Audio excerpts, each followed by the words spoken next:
لسګونو نجونو د خیاطۍ لنډمهاله زده کړې ترلاسه کړې. شفق خیریه بنسټ په کابل کې د 300 نجونو لپاره د خیاطۍ او نورو حرفوي زده کړو زمینه برابره کړې. تر 6 میاشتو لنډمهاله زده کړو او عملي کارونو وروسته یوه ډله نجونې فارغ شوي.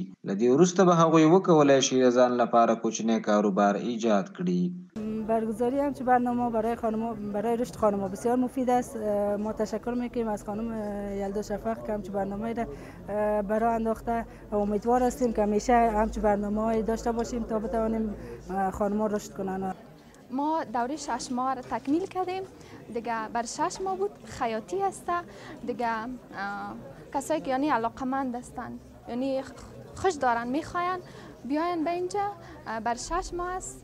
د صنعت او سوداګرۍ د خونې مسؤلینو وویل چې میرمنو ته به د حرفوي زده کړو او کاري فرصتونو په برابرولو کې همکاري وکړي.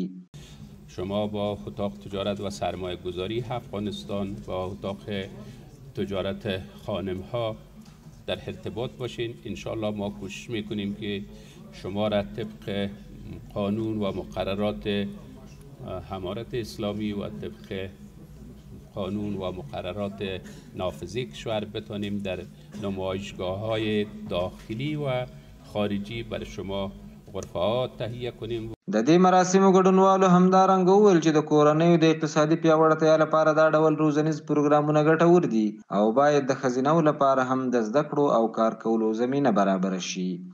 مؤسسه خیریه‌ای و خدمات اجتماعی شفق که در رأس بانوی توانا و شجاع یلدا عظیمی هستند و فعالیت میکنند و تا امروز از فعالیت هایشان بیشتر بانوان بهره‌مند شدند. سپاسگزاری میکنیم. اوس مهال د هیواد په بیلابیلو ولایتونو او مرکز کابل زرګونو میرمنو ته په خصوصي سکتور کې د کار زمینه برابره شوې. همدارنګه په کورونو کې ورته د کوچنیو کاروبارونو د ترسره کولو په برخه کې یو شمېر بنسټونه فعالیت کوي چې د ډېرو بې سرپرستو میرمنو لپاره یې کاري فرصتونه رامنځته کړي دي.